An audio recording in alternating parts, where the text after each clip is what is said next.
can answer the question, Judge.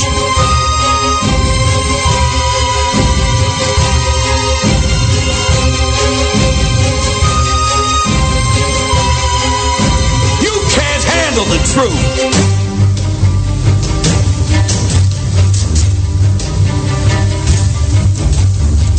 I ate his liver with some fava beans and a nice Chianti.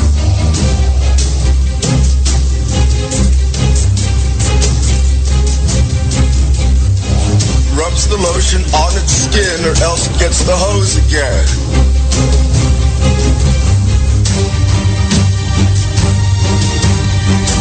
Welcome to After Hours AM, The Criminal Code, with your hosts, Joel Sturgis, Eric Olsen, and Dr. Clarissa Cole. Good evening, everybody. Welcome to this edition of After Hours AM, The Criminal Code. I'm your host, Joel Sturgis. Right along with me, Eric Olsen and Dr. Clarissa Cole. Quick programming note right at the top. We're taking Christmas week off to be with our families. So that week that Christmas falls, we'll be taking it off because we all got all sorts of stuff planned, parties, family stuff. You know, the norms. So, but we will have some great shows for you lined up, some repeats that we'll be dragging out of the vault for your listening and maybe viewing pleasure if you're hearing us on YouTube. Yeah, maybe that would work too, because it's kind of a video. But anyhow, I digress. That's what we're doing. We're taking Christmas week off. So just want to throw that in there. So, you know, okay, how's everybody doing? Good? Doing good? very well for Good. the most part. Working hard, like we mentioned last week on this big benefit concert we have coming up next. No, it's not next week. It's a week and a half at the Aurora School of Music. Our band's playing all kinds of high-end singing, and instrumental students will be performing. The teachers will be performing. It's going to be something. This is for my dad, the Ray and Olsen Excellence in Music Fund. That is scholarship cool. fund for the school. So we're excited about it. Yeah, we're getting pretty good response, doing a raffle there. We're getting lots of contributions to that, and everyone's practicing away on what they're going to be playing, and of course the band, and it'll be all kinds of fun. And on top of that, today is my youngest son Alex's birthday. Oh, happy birthday, Alex. Happy birthday, Happy Alex. birthday. Now, as far as your benefit goes, are you going to be Facebook Living that? Oh, that's a really good idea. Ooh, you could Facebook Live it, get everybody involved that's listening, and maybe have a way for them to donate should they feel should they want to. That is actually an excellent idea. I know. That's all I know. I'm writing it down, hence my pause. Okay. It goes on the official sheet. The official sheet. So I was just kind of thinking Facebook Live it. That way everybody that's listening could tune in and be a part of it and watch it. And, if they should choose to donate as well. Yep. Yeah. I get it. So- Makes perfect sense. Exactly. Use it, man. Use that social media. I don't know if there are any restrictions. We'll have to see. Check it I don't know out. I don't know if there's any kind of copyright issues, or I don't know. But We'll look I think into it's great. I think it's a great idea. We'll look into it. Clarissa, how the hell are you? Doing okay. A little bit flu-ish sickness going around the house and getting ready for Christmas. But other than that, pretty good. Pretty Good good. to hear. Good to hear. Well, hopefully you're feeling good, or is it the other half that was sick? It's the other half that was sick, and I'm like doing that sort of like cross the fingers thing. Like, please no. And knock on wood, so far so good. Ah, well, that's good to hear. I have not been sick, although the wife got food poisoning, I'm pretty sure. I'm pretty sure she got food poisoning eating at one of the, you don't want to buy food where you're by your TV. I think maybe that's a good rule of thumb. Don't buy your food where you buy your TV. Yes, and of course the classic is no sushi from the gas station. yeah. This is a pinwheel that she bought, which is basically a meat and cheese thing with lettuce. They're really good normally, but again, she bought it at a place where you can also buy your TV. So I'm not quite sure if the attention was paid to keeping it fresh. Does that still apply to places like IKEA? Because you know how IKEA has the little, they're known for like serving the Swedish meatballs and stuff. Mm-hmm. I'm not sure. You know, I've never been to an IKEA. What? I've never been to one. I've never felt the need to stop in.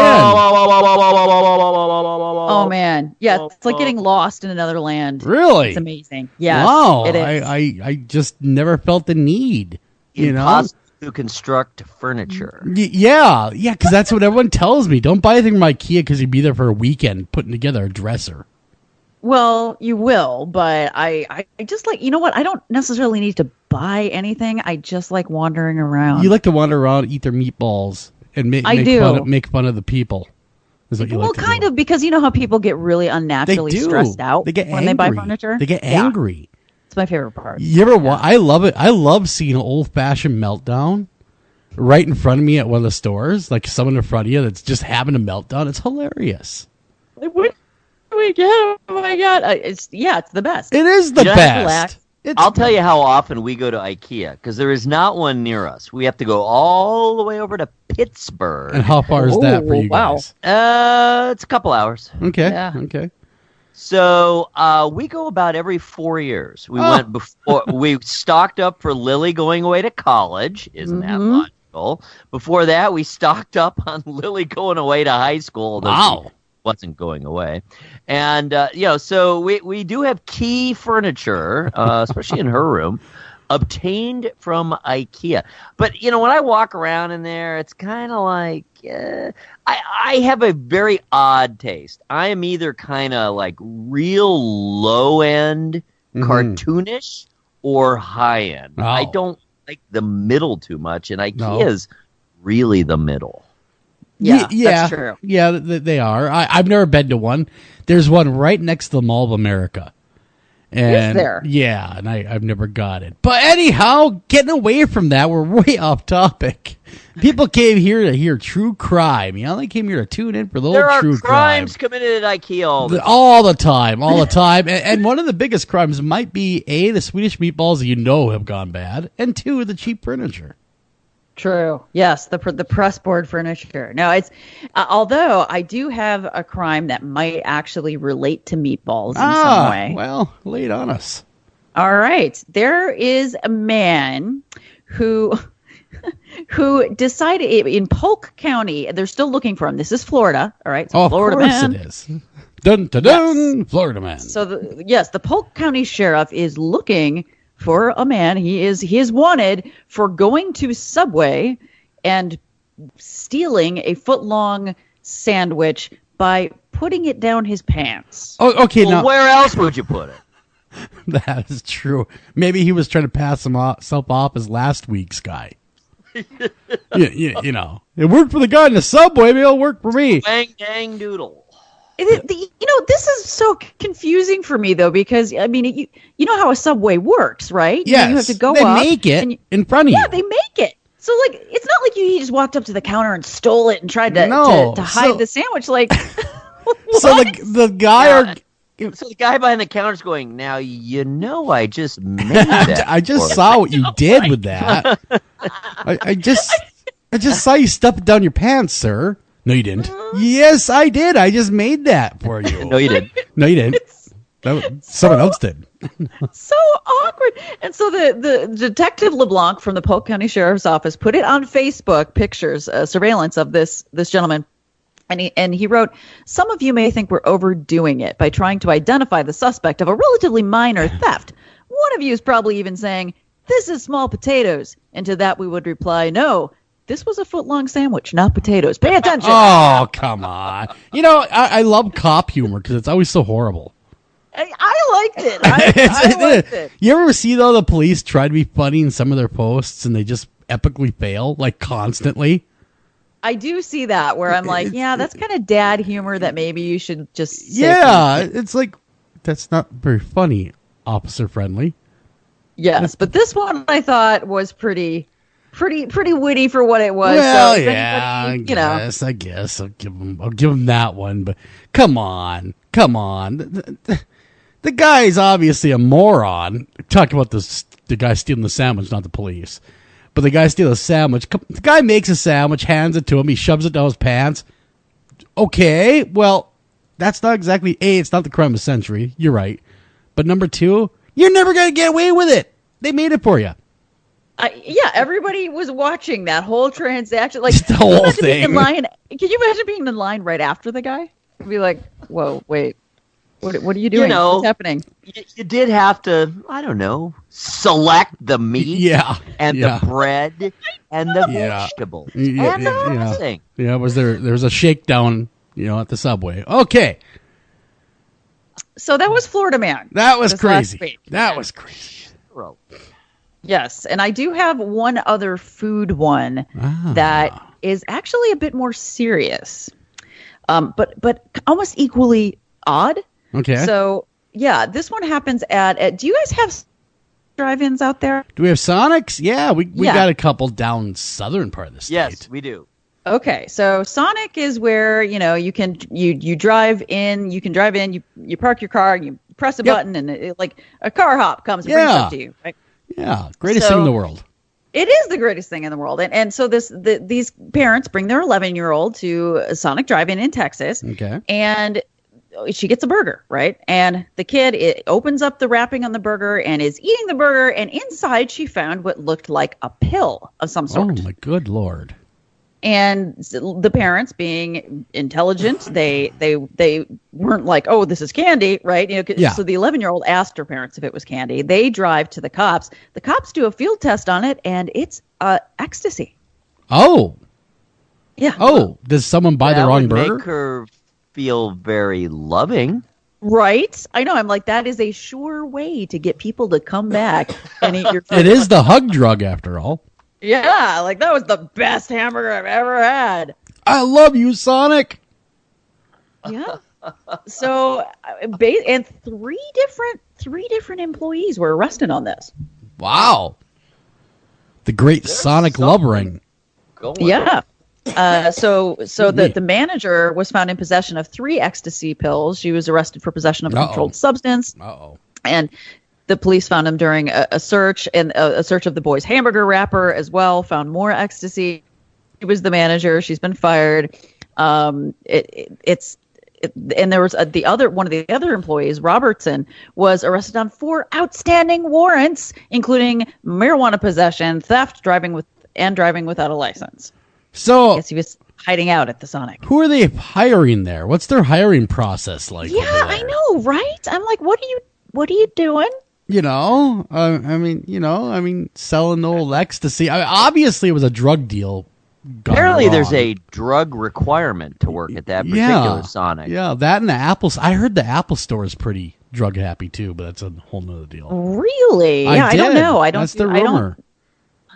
Oh, yeah, no, I don't buy Apple products. I have no idea. I heard they're all high on the devil's lettuce over there. That's the rumor I heard. Man. Just the rumor. Yeah, I believe you. I'm like the only person in California that doesn't. I'm not an Apple fan. So, well, anyway. Dawn worked at the Apple store. Oh, she did, didn't she? I forgot about that. Yes, for several years. And speaking broadly and generally, I believe she would affirm your statement. No, well, that's what I've heard anyway. They're all happy on the devil's lettuce. And this little boy was not hurt, right?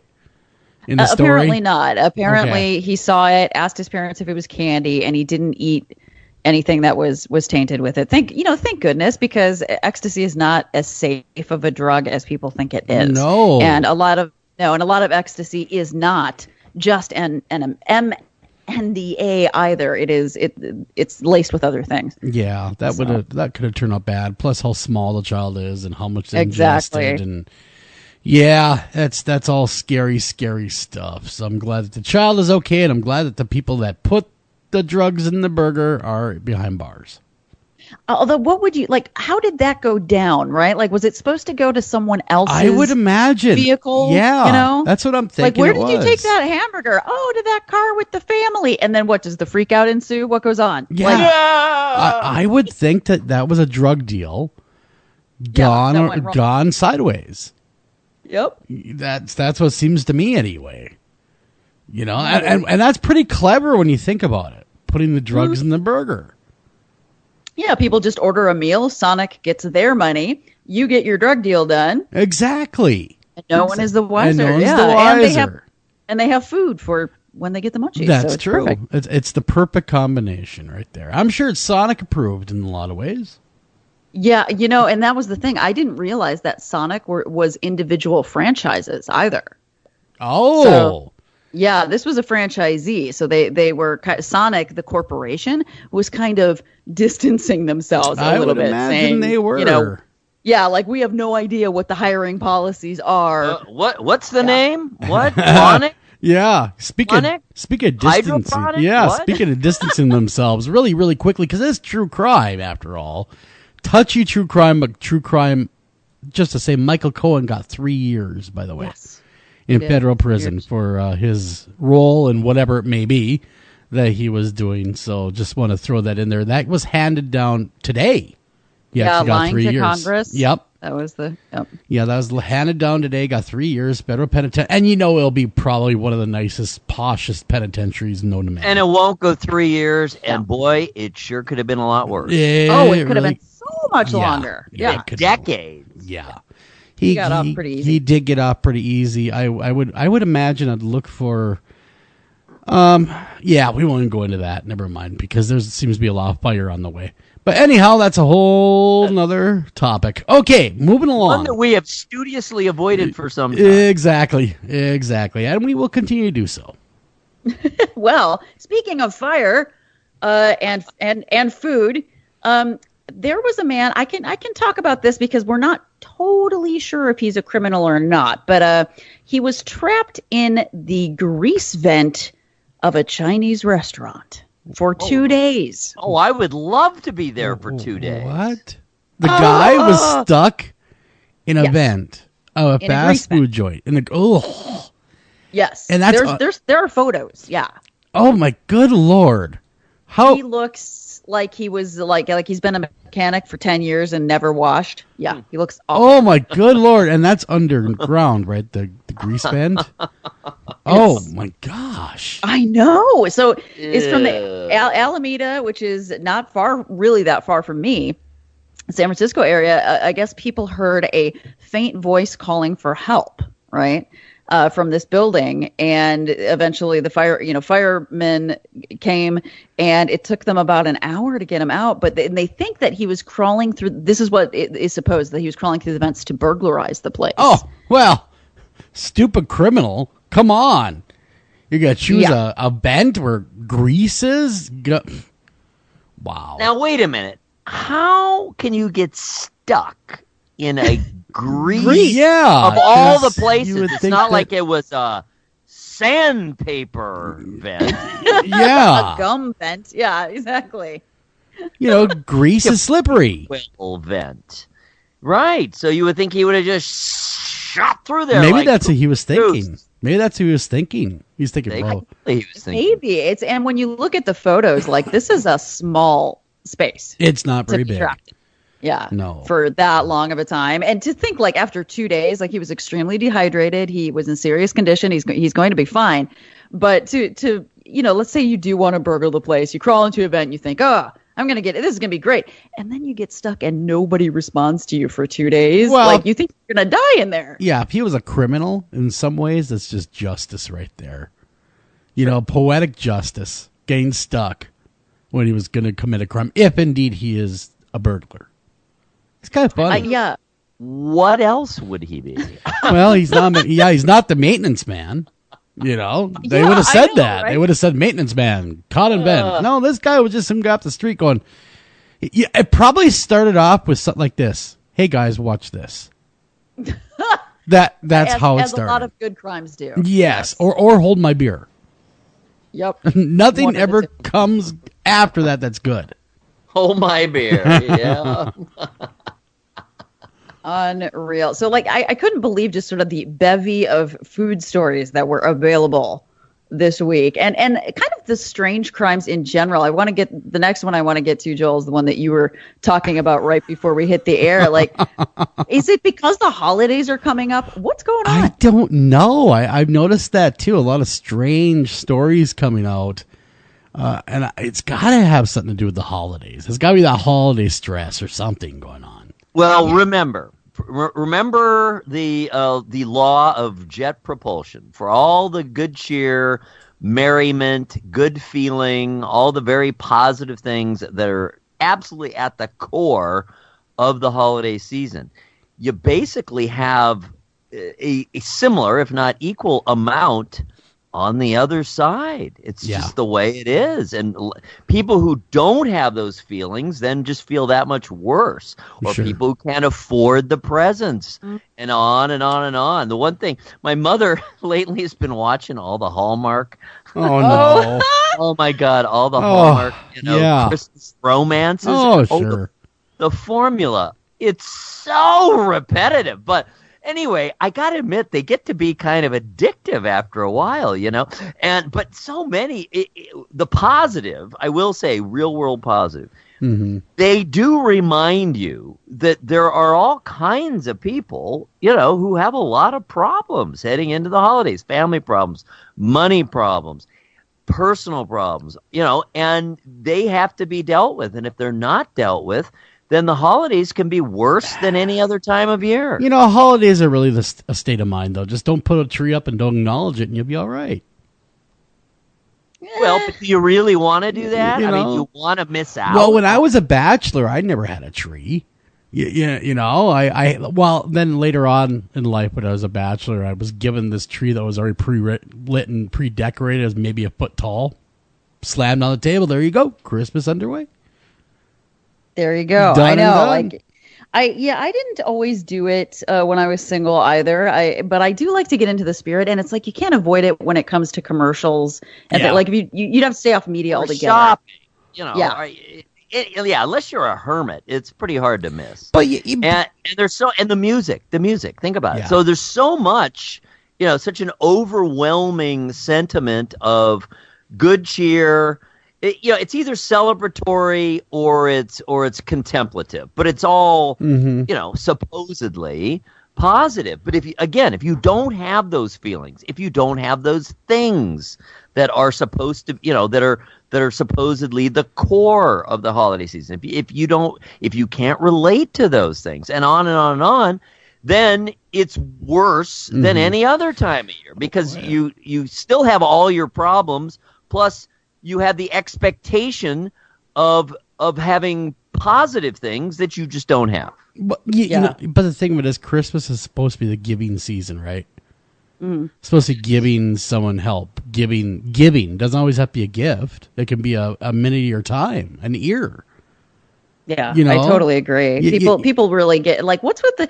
I saw an ad the other day, you guys. Like, I don't know if it was during a football game where it was a guy driving a truck, like one of those big, larger than large pickup trucks. Yeah. And the entire bed of the truck was full of brightly wrapped presents with netting over the top. The entire bed. So just to give you guys an idea, that's an entire cord of wood. You know what I mean? Yeah. That's what the bed of a truck is. Yeah. Totally full of presents. And then behind it, he was hauling a trailer with a Christmas tree that was big enough for the White House. Wow. And no, I'm serious. It's a crazy ad. And I'm thinking to myself, like, if that's the standard that people are comparing themselves to, really, this is silly. It's silly. I think most people know that that's aspirational. But I guess. Yeah, and I don't know. People get too hung up on buying crap. That's I didn't think it was Christmassy. I thought it was like really consumery, but not Christmassy. That's what Christmas has become, as a consumer holiday. Mm-hmm. When I was a kid, it was all about the birth of Christ. Yeah, us too. You went to church, you heard the story, you got a few presents, Santa Claus. Santa Claus had come, wrap it up, done. Now it's become, the retail outlets have just made you feel like complete dog crap if you can't afford the newest Xbox. Which is just ridiculous, because there's so many people that can't, and they don't want their kids thinking Santa doesn't love them, and so they're going into debt. And I'm like, you know what? Teach your kids something different about Christmas. Maybe they won't appreciate it right now, but when they get older, they will be happier. I promise you. True. Because they're not going to be so sucked into that, like kids that do get everything they want. then they feel like they have to be parents like that. Yeah, And like that's just- this weekend we're going to go to the Angel Tree, and we're going to pick a name off the Angel Tree to buy a present for a less fortunate child. And, That's maybe a couple of them. That way the kids can give back so they can see what it's like to give instead of always taking. That's very good. I got to say, playing devil's advocate a bit here, I think while certainly the commercial, the consumerism side of it is obviously still very prevalent, and let's face it, it's not like it's going to go away. But I do think we kind of became aware of that. And I think it really started way back in the 60s. Remember Charlie Brown? Part of why that won Charlie Brown. I hadn't realized how many of those specials have now been made. It's like, I don't know, is it 40 or 50? Yeah, there's a lot of them. It's an enormous number. And what are the two that are shown over and over and over and over and over, always the most popular, are always at the top of the list? It was the very first one, which was a Charlie Brown Christmas, and it's the next one, which was the Great Pumpkin, the Halloween one. So the first Christmas one, the first Halloween one, those hold up. Those are the ones you're going to see on prime time to this day on network TV. Why? Well, that Charlie Brown one, really, if you watch it, the whole thing is about it's a reaction to consumerism, right? And Sally talking about, it's all run by an Eastern syndicate and all this and on and on and on and on. And it sounds so jaded for kids, but I think it really hit people, and I think they started to look at themselves. So, that's a long time ago. And again, it's not like it's gone away, the consumerism, but I think it's become leavened with more of the original meaning and even some new meaning. So I do think there are other threads you can follow rather than just, what did you get? How many presents? How much were they worth? That kind of thing. Yeah. Because that is hollow. It is absolutely hollow. And everyone loves presents. Everyone loves to get presents. Most people love to give presents, and that's great, and that's fine, and it's cool that it's part of it. But it really just should be a part of it. It should just be part of the celebration of the underlying and the real meaning. And I do think we do better with that now than we did 50 years ago. So that's positive. That's very positive. Although one crazy thing, I got to mention this. People are going crazy about Christmas carols, like "Baby, It's Cold Outside," right? Yeah. Really? If that's your, that's the problem. It was brought to my attention by a couple of people that are from the Eastern Europe. They'd said, "You Americans are hilarious. You guys don't even have enough problems, so you have to invent more, just so you could have problems."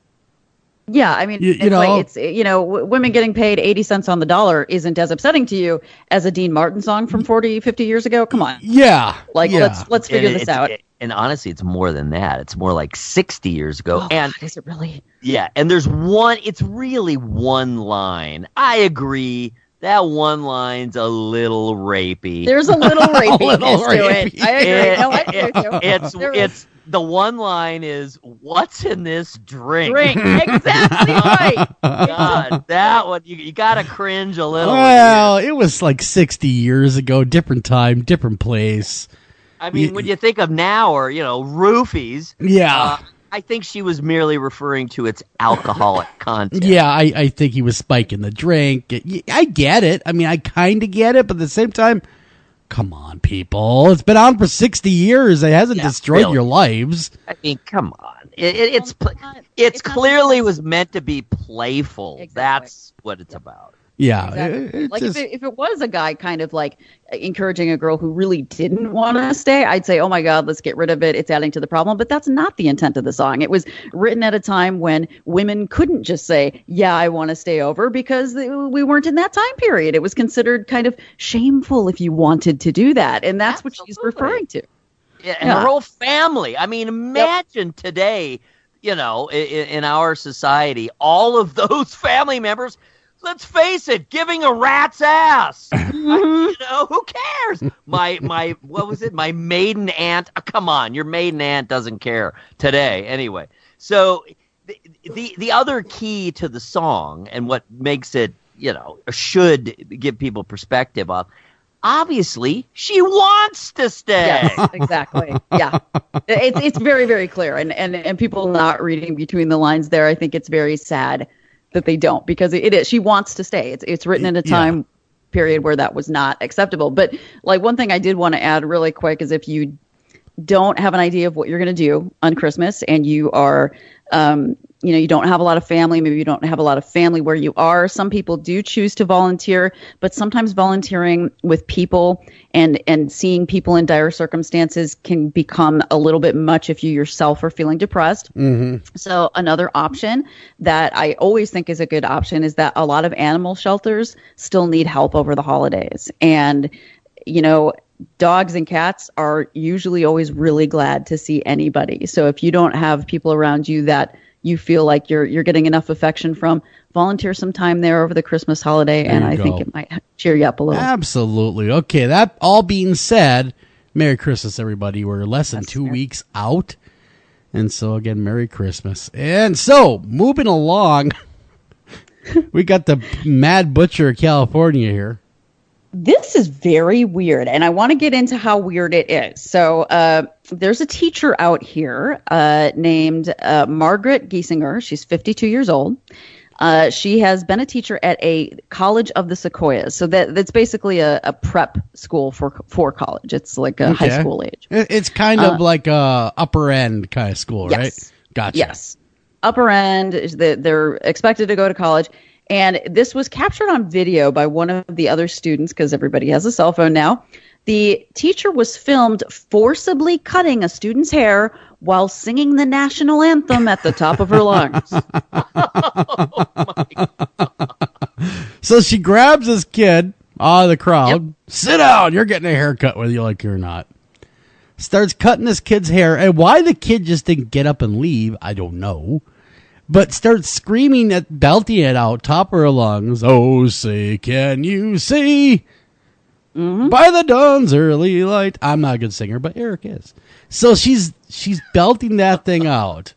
Yes. And she's taking chunks of his hair. And what is she doing with the hair when she cuts it? She's throwing it over her shoulder, gleefully, like the Grinch unwrapping presents. Was this a boy or girl? It was a boy, and then after the boy, so basically, just for those of you who are wondering about the details, the video is still online. But Giesinger she calls him up there, right? Like he's being disciplined, and he's a good kid, right? So he comes up to the front of the class, and then she basically, says, "Sit down in this chair," which is not facing her; it's facing away toward the class. Well. He sits down. She whips out this pair of scissors and takes a chunk out of his hair and starts singing the Star-Spangled Banner, at which point he does try to get up. She screams at him to take a seat, and he sort of does, but then when she tries to take more of his hair, he gets out of there. Bolts. And then and then she approaches a female student and tries to cut her hair. Oh my God, just a random kid just walks up and down the aisle. Yes, she starts screaming, saying, "Next, I'm not done. Next." Did she eat lunch at Sonic? Yeah, right? No. So, and I think this is absolutely, so I'm thinking right away that it's assault, really crazy sort of behavior. And the kids were actually, and I don't blame them, the kids were actually quite scared. Well, I would be too. She's got a cutting utensil in her hand, screaming and yelling at people. I'd be afraid too. Especially I'd be afraid. I'm bald. What the heck's she gonna cut? Well, and it's not, like people think of it as being sort of trivial, but you are attacking somebody with a sharp instrument, and you are, very temporarily, of course, kind of disfiguring them. Like it's terrible. Sure. And so the cops are called. They look into it, and this was not in the article that I sent you. I don't think this was in a longer article about it, where she talked about, I had wanted to do this for a long time because the kids would not put their cell phones away during class. And this was her idea of an appropriate punishment. Was to cut their hair. Against their will. And then when the police checked her, she, in her purse, was the scissors and various clumps of hair tucked into pockets of her purse. Oh my Lord! Wow. And then it gets better. So the police then, she had a foreign exchange student living with her. Oh no. So Bald now the as a police cue are ball. well, no, the police are worried about the welfare of the student, right? So they go to her home and kind of look around her home to make, see how it is.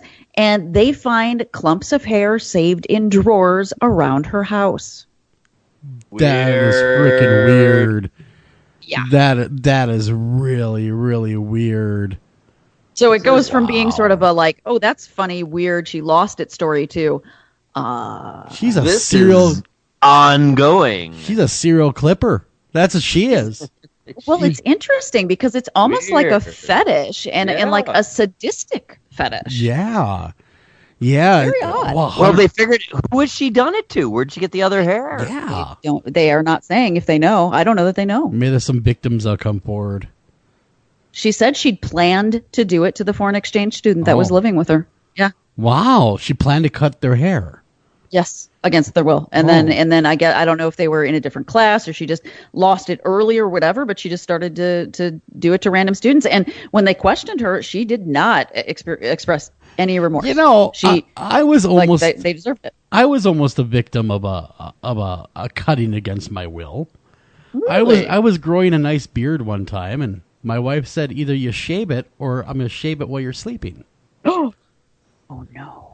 Yep. So I had to take it upon myself and shave it myself, but she would have done it too. I have no doubt. Jennifer would have shaved me in the middle of the night again. She gave you fair warning, I think. Well, she gave me fair warning, but she meant it though. She completely meant it. I was scared for my follicle life. Oh. So I kind of hope to see how this story develops because at first I thought it was just an act of revenge where the teacher sort of just lost it. Yeah. And did something. Dang kids. Yeah, did something really stupid. I no longer think it is that. This is No, it seems a little more pathological. It does. $100,000 bond she's on, huh? Yeah.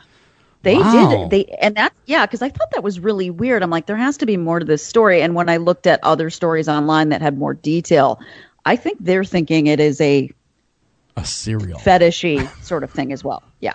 That might have led to other things. Who knows? Call the chief down. We got a serial clipper on our hands. Yeah, and I mean, but that's, when you think people will make fun of it, but when you think about it, somebody that is willing to come at somebody with a cutting instrument, invade their space, and then alter their appearance without expressing any remorse, that's a little scary, don't you think? Could be worse. She could be cutting off ears. Right. How long until she does? Well, that's true. That's true. She needs some help. Is what she needs. Yes, she does. And she doesn't even look all that remorseful in her mugshot picture.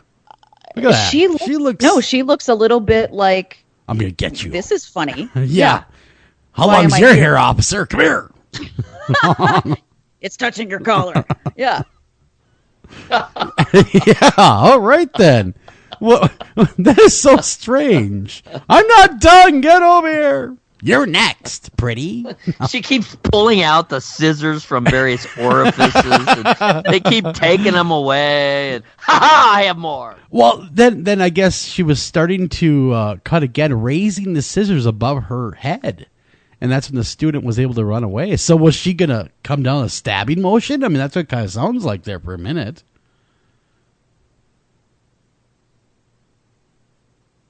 Did we lose Clarissa? Hey, I'm right here. You did lose me for a second. Yes, my connection was bad. Oh, I I apologize. see how it is. I see. That's What all good. happened? Well, evidently in this article, it says that she rose the scissors over her head, and that's when the student was able to run. Yes. So was she going to come down like with a stabbing motion? I mean, that's what it almost sounded like. You know, she was raising it high in the air like the Statue of Liberty while Yeah. belting out Oh, the yeah, national that's anthem. right. Yep. You got out the torch. Never mind. Sorry. Sorry. My bad. All right. I have to admit, besides the overall strangeness of it all, High strangeness. Yeah. what does the national anthem have to do with it? Exactly. I don't know. I don't know how any of these things really connect, but I'm curious. I'd like to know. I mean, I had a singing barber. when I was a child. You did? Oh, really? Oh. I do recall that, but I don't recall ever the national anthem being one of his tunes. How would you like to be that psychologist that has to sit down and talk to her and do a workup? Wouldn't that be kind of strange? I would love to. I would love to be that person, actually, because I have to know now. So I'm like, you say you like hair. I know, right? Like, how did your haircuts go when you were a kid? Yeah. It was a bad experience. You have some hair anxiety. Like, what kind of punishment did your folks use with you? Yeah. Did you go to the barber and they weren't very nice to you? Well, and what's particularly interesting about her collecting these clumps of hair. That is strange. Most people are grossed out by disembodied hair. You know? Disembodied. Yeah, the only time you ever see disembodied hair is in a baby book, really. You know, the first clipping, oh, look, it's little Johnny's little first clipping. That's the only time I've seen disembodied hair, to use Eric's great quote there. I like that, disembodied hair. Although, when you think about Victorian era, the mourning jewelry that they had when someone died, it was extremely common to clip locks of their hair and have it braided and put in bracelets and put into rings and little glass. That's kind of strange. Yeah. We think of it as strange now, but back then it was pretty common. So, we're only grossed out these days by hair. Well, yeah, because we're more enlightened now. We know hair is evil. Must be hairless, yes. Well, but even then, usually, I don't know about always, but usually it would be contained. It's inside something. You're not going to touch the hair itself. I would argue with you on that. Go look at mourning jewelry bracelets. It is not contained. It's braided. Right. It's braided extremely intricately, and it is meant to sit on the wrist. Yeah. Okay. So, all right. I have a weird obsession with mourning jewelry. I hear that. I hear that. You have disdain for it, is what you have. No, I love it. You do? Gorgeous. Oh. It's beautiful. But I have a weird thing about, like, when they sell it, say, on eBay or Etsy, see something, I'll be like, oh my God, it's beautiful. And that belongs to a dead person. And then I can't buy it because it makes me feel weird. Maybe be haunted too. You just never know. Right? So I usually just look at it. Yeah. There's a story here that, if you want to go to there next, up to you, that reminded me of Animal House. Oh, which is this? With the ladder. You ever saw Animal House? I was just about to go. I was about to get to that one. That was my next one, because this is, I don't know what to think about this. I love it when he subtly moves the ladder from one window to the next. Thump, thump, thump, thump. That's such a great movie. It's such a great movie. It'll never end. I've probably seen that, honestly, more than any other movie. More time. It's just the perfect film in a lot of ways. It's just so funny. Once it kicks in, man, it just unfolds. It does. It does. It's one of those. It is as close to being the perfect cinematic comedy as I think you can. That and the Blues Brothers. That was another good one that was close. But Animal House, Animal House is more economical. Yes. Than, I mean, you don't have the massive car crash chases and all that. That's part of the humor of Blues Brothers, is it keeps escalating. But, and Animal House escalates too. I mean, the only part that's really not realistic is the whole parade scene at the end. Everything up to that, of course, it's slightly over, or somewhat more than slightly over the top. But I mean, even I, having gone to college in the 70s, now Animal House takes place in the early 60s, but I tell you what, I could recognize a lot of that stuff from school, and sure. Again, it's exaggerated somewhat in the movies, but I mean, you can recognize it. It's kind of amazing, actually. So what happened with the ladder now? What's going on? Yeah, Chesterfield Township, Michigan. A man used a ladder to get onto the roof of a Chesterfield Township home so that he could be a peeping Tom and spy on a young woman changing in her bedroom on the second floor. That's just like Animal House. Just like that. And Revenge of the Nerds. They had that in there too. Yep, and so he did this. She sees him, and the man gestured toward the woman to open the window and let him inside. Don't have time for Tinder? here's this guy. Yeah, he'll come to you. He'll Yeah, swipe left. He'll swipe right for you or left for you. Whatever it is to like and dislike. I've never been on He's Tinder. a regular Cyrano de Bergerac. He is. Yes, He shows up. Definitely. And I have two other stories that I have to get to. Yes, I know. please do. I know we don't have a ton of time, but this one I have to because I am a woman and I don't know how this would work out, so I have to ask the two of you. Okay. It's the Utah man story. Ah, Yes. My good Lord. I know. I'm so sorry, Oh, but my I good Lord. have to. Okay. So a Utah man. This is the headline now. Utah man hammered ice pick through roommate's penis. Oh, that would not go over well. Well, that is clearly a hostile gesture. Oh, Well, and so here's what's so. I mean, yes, it's odd in multiple ways, but basically, the victim was given a choice of being killed in the desert or having a nail driven through his. My good. Wow, those are the choices. Real soap. real Sophie's Between choice college roommates? No, just roommates in general. They live together, not college roommates. He's 45. there. Wow, like I said, a real Sophie's choice here. Right? Yeah. Take me to the desert. My kill me. roommate get to dictate that? Is what I'm wondering. Yeah, like I would say, gosh darn it, roommate, I vote for C. None of the yeah, other. like Yeah. how does one even get to that place? Is So- what I want to know. This Jason guy decided. He's gonna be going to court, of course. But how does that conversation even come about? I'm either gonna kill you in the desert, or I'm gonna hammer home a nail through your old wee wee. Which one do you want more or less?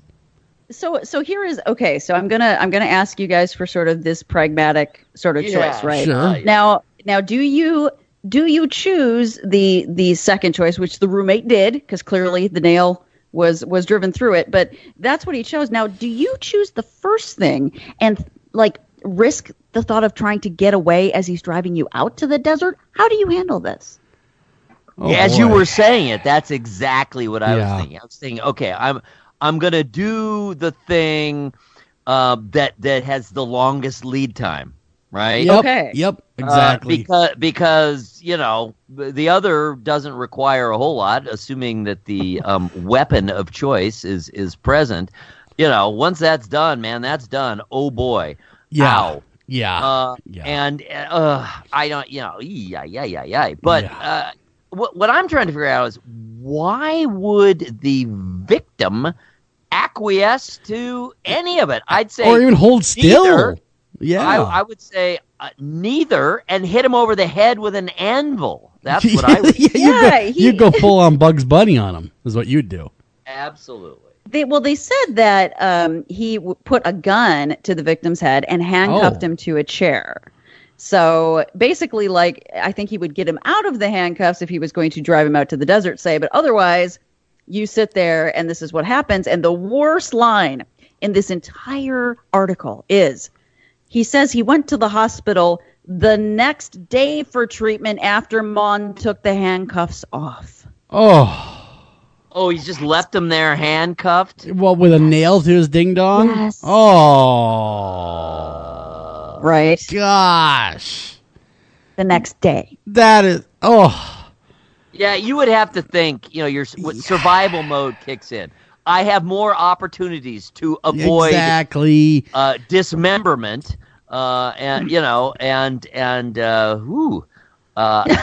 castration. I guess I don't know. You have more opportunities on the road. Even if you just literally jump out of the car. Yeah, I would have taken the first option of going out to the desert. At least you'd have that lead time. At least you have those opportunities to get away, maybe, possibly. Because Yeah, like if you can jump out of the car right as they start to drive and run, anything. I can't believe the guy that hammered him through the hoo-ha with the nail allowed him to go to get treatment in the hospital. He had to know it would have ended up Yeah, like him that's getting not arrested. a normal thing. Yeah, he had to know that the authorities would have been called at that point. You would think so. And another thing, too, is that he clearly didn't, I wouldn't think, understand that what he did could actually have been lethal. Yeah. If you hit the right spot with blood, that guy could have bled to death overnight. Absolutely. Now, were they a couple? Or were they? Well, does it really go into that? I mean, were they? It doesn't. The charging document doesn't say. The charging document describes the case as domestic violence. So it's possible that they were in a romantic relationship. Because wouldn't that be domestic violence? Because they lived together at the very least. Should be, because it was, But normally domestic violence isn't between them couples. Couples squabbling. Yeah. Well, I think this, to me, I think Utah is missing the boat. This is a sexual crime. This is sexual violence as well. This is a sex offense. Well, he was charged with sexual assault. Was he? Good. Yeah. Yeah, because he should be. That's just to call it sort of domestic violence. I'm like, no, it doesn't quite cover it. So I just wanted to know what you guys would decide. Oh, my God. Definitely decided what I would decide. Take me out to the desert. God, don't run that thing through my manhood. Yeah, I think it doesn't even. It almost doesn't matter what the options were. No. It's whatever would take longer, and have more options for potential escape or alerting someone. Anything, if you're in a car, you can yell, you could, anything. Yeah, that's true. You'd have way more opportunity unless it's the middle of the night and no one's around. We don't. What time doesn't say what time this occurred, either. So, yeah. There are many questions left unanswered. Yeah. So I don't know. Inquiring minds want to know. Yeah, there's not a whole lot in the article that explains more of the case. It's just kind of left wide open, to be honest there. And I don't know, Clarissa, you still with us, or did you take off? Uh-oh. We might have to talk amongst ourselves here, Eric. Well, I guess she's having connection issues, is what she said there. Yeah, so let's try to reconnect her really quick. We'll just kind of talk amongst ourselves here. But, Eric, I definitely would not want to be having to make that hard decision. No, it's such an odd situation to be put in, and I really would like to know the circumstances. I know, right? I mean, it almost sounds like this guy thought he had it coming. You know what I mean? To acquiesce. Yeah. Well, the next headline, though, we'll go ahead. We'll keep going. North Dakota man pleads guilty to stealing forklift to kill Donald Trump. Does that make any sense at all? North Dakota. Hello, Dr. Cole. We were forging forward without you, and we are currently on North Dakota man. I just read the whole, just the headline. So that's all. Yes, the guy that stole the forklift. Yes, to kill our president. Yeah, it's interesting. That reminds me of that scene in, remember A Fish Called Wanda? Yes. Where Ken is coming to kill me. And what is it, Kevin Kline? Isn't he stuck in the cement? And Ken's coming after him because he keeps killing off the dogs or whatever it is. It's the pets. It's all he cares about. He doesn't care about the people. He cares about the animals. It's the animals. Oh, that's such a funny movie. I'm going to have to watch that. So this guy, I'm confused. His name is Gregory Lee Leingang, 42, of Bismarck. He steals a forklift and somehow enters the presidential motorcade route. What? Yeah, right. But I mean, what do you do to stop it? You see a forklift coming. What are you gonna do? He was apprehended after the forklift actually got stuck. Don't mind me. I'm with the motorcade. Yeah, and I love how in North Dakota they still use stripes in their prisoners. Yeah, I know, right? Yeah, I have not seen that the stripes look old too. It looks like that has been around a long time. So the guy steals this forklift and says, "Yeah, I'm going to kill the president." And so he gets in the actual motorcade. Wow, and. Yeah. You'd think that he would have something like a Tommy gun with him or something, but no. The intent was to get to the limo and flip the limo to kill the president with a forklift. Wow, I don't think he thought that through very well.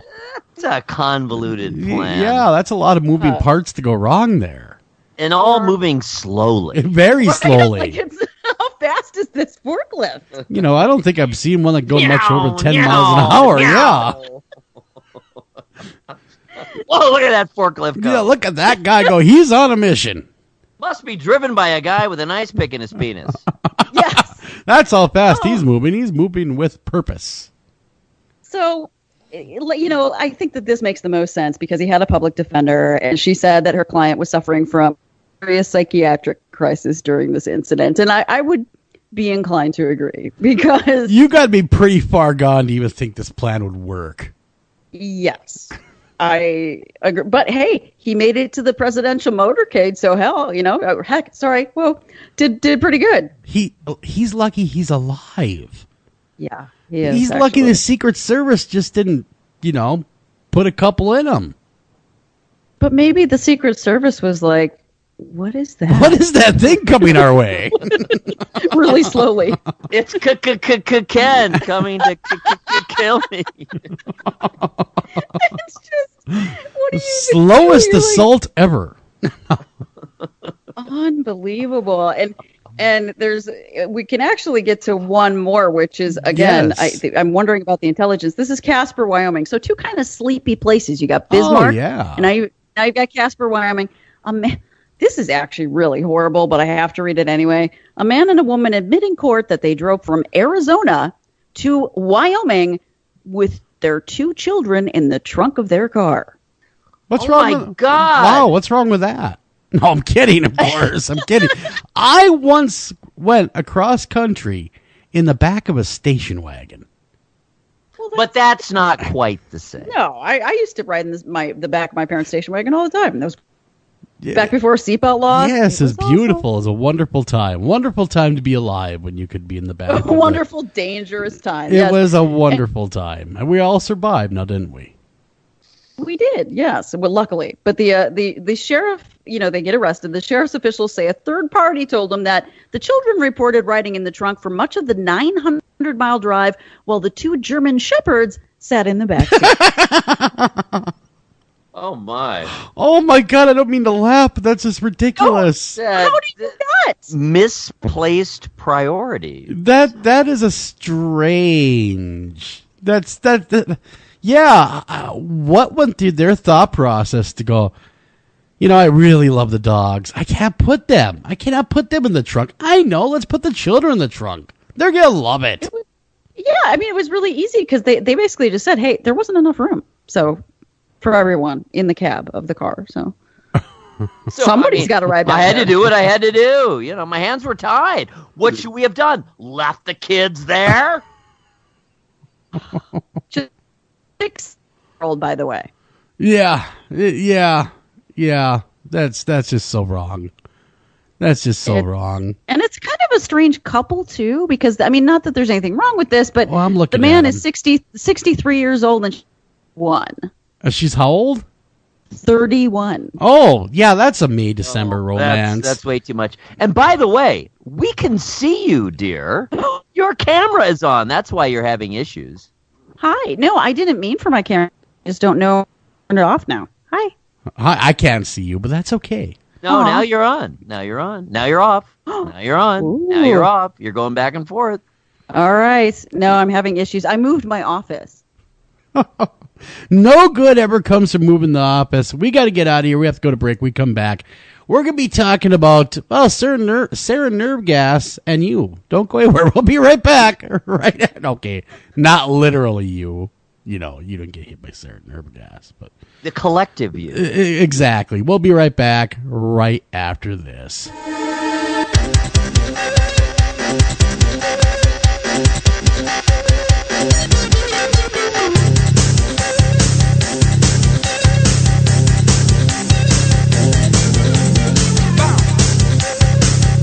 Hi, Tom Bodette. If you can hear me, then you have an internet connection, which means you can do cool things online, like listen to streaming radio, obviously, or watch a video of a monkey washing a cat. Let your freak flag fly. Or you can book a room at a great price at Motel6.com. Isn't the internet wonderful? Everything you want right at your fingertips, and whoa, did not need to see that. I'm Tom Bodette for Motel 6, and we'll leave the light on for you. Unexpected reactions to smart financial decisions brought to you by feedthepig.org.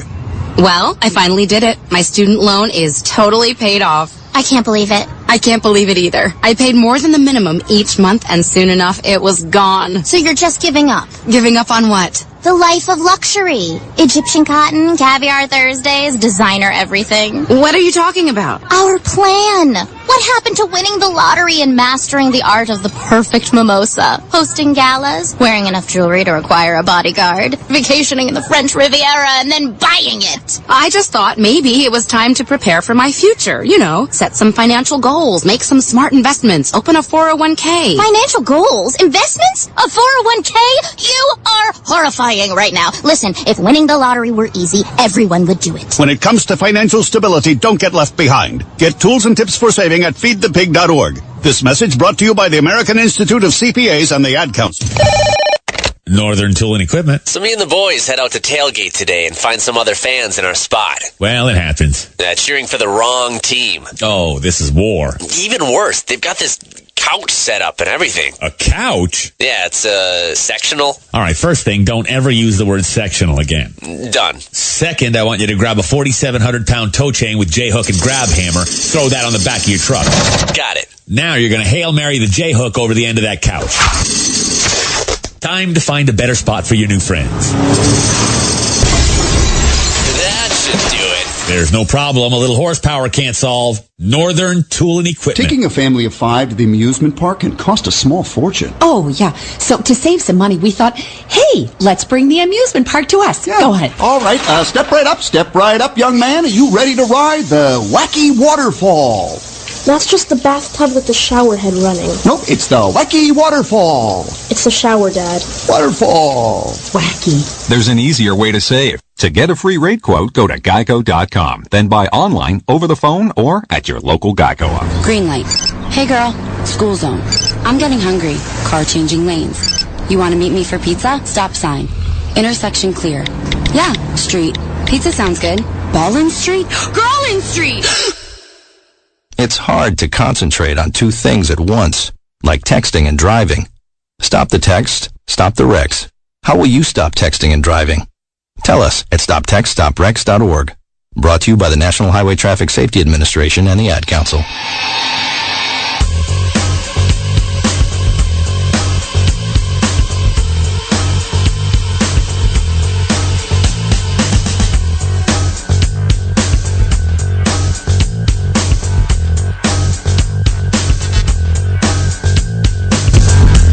Welcome back to After Hours AM, the Criminal Code. I'm your host, Joel Sturgis. Right along with me, Eric Olsen and Dr. Clarissa Cole. And Dr. Cole, we have quite the story to get to, which I've never heard this story before. I read the article, the write-up, and wow, it really makes me, I'm glad I didn't start that cult we talked about. You think it would have ended up like this? I thought about starting a cult. And then, if it wouldn't have been for haircuts and robes, because you don't think about the expenditure, the startup money when you want to start a cult. Those robes are expensive. So are the haircuts, by the way. Well, not if you hire Mrs. Giesinger. I think she's out of a job. Well, probably. But this time, when I was thinking about doing it, Great Clips is my only option. At $10 a haircut, it's pretty cost prohibitive, to get a lot of members. Agreed. So anyhow, I'll step aside and let Eric do a quick intro. I know he's got one. Well, I do. And yes, this is an amazing tale, and more maybe than any other story we've done so far in this manner, where Clarissa writes up the case on her own site, which is a criminal code. You guys got to check that out, criminalcode.com. Maybe more than any other, her actual article you really have to see it.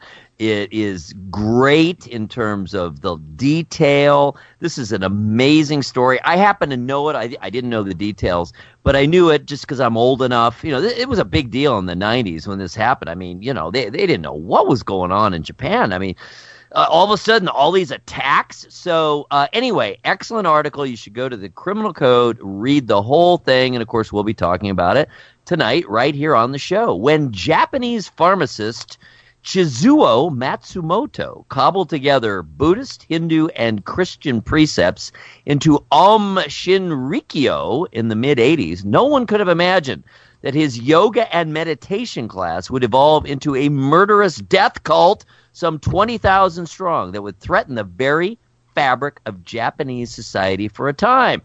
Our very own Dr. Clarissa Cole leads us through the engrossing but cautionary tale. Whip it on us.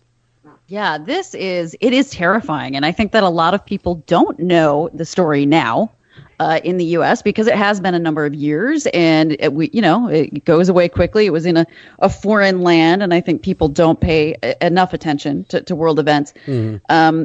But this happened. It all began in 1984, where in Japan they started a yoga and a meditation class. The pharmacist Chizuo Matsumoto, and he called it Aum Shinrikyo, which means Mountain Hermit Society, basically. Yeah. Wow. He founded the group with a mixture of all these different beliefs, right? So Indian, Tibetan, some Christian, Hindu, and the most prominent was an identification with the god Shiva in Hindu religion, and Shiva is the destroyer or the transformer. Yep. And it began simply as yoga, but the Aum Shinrikyo group quickly evolved to include the belief that Armageddon was fast approaching in the form of a world war, that non-members would be doomed to hell. And the world war they thought was going to take place between the U.S. and Japan. Oh. So, yeah, my guess is that their ultimate plans may have involved the U.S. at some point.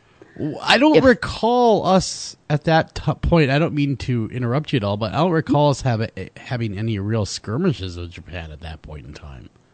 Oh, not at that point. Oh, no. You know, because they were actually our allies at that point. True. Which is, when you really think about it, is almost kind of crazy, because you think about the two nuclear bombs we dropped, on Japan. But we did more mutual damage than almost any other societies. But I studied all this because I went on I needed 2 more credits to graduate from college. And this trip was offered to go a multidiscipline trip 6-week trip to Japan after my senior year of college. It was an amazing experience. So we cruised all over Japan. We were in Tokyo maybe half the time, but we went many, many other cities all up and down. I think we hit all the main islands. Mm-hmm. It was really quite an astonishing trip. And remember, that's 1979. So this is before any of this even happened. And that's much closer. That's only 35 years after the end of World War II.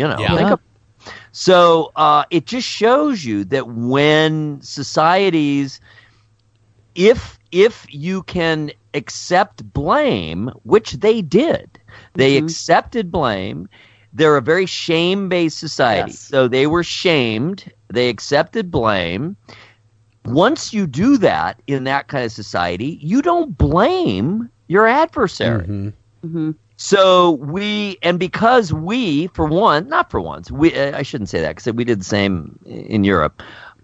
We were pretty enlightened about the way we handled the post-war. And in other words, we helped them rebuild. And we were good to them. And MacArthur, did a good job. And we were smart because, we saw them for what they were, future allies and especially trading partners. So the fact that you had this very, very, most people there, at least at that time, and then I went once again in the late 80s when we were heading over to the Seoul Olympics. We stopped in Japan. We were there a while, nothing like the 6 weeks. We were there probably a couple weeks. So that was another amazing trip. I didn't notice any difference in the attitude. They really didn't blame Americans, and they didn't think it was our fault. If you had a conversation, they'd come around to, we bombed Pearl Harbor. Yeah. Mm-hmm. Yeah. So they're well aware of their past, and it's kind of interesting, the way it has come together. But because it's almost ironic, it's counterintuitive, because there's such a shame-based society. Mm-hmm. If their actions turn out to have been improper, shall we say, which they probably were, then they will accept full responsibility and not blame, their adversaries. So that's how we were able to have this kind of relationship with them. And it happened very quickly.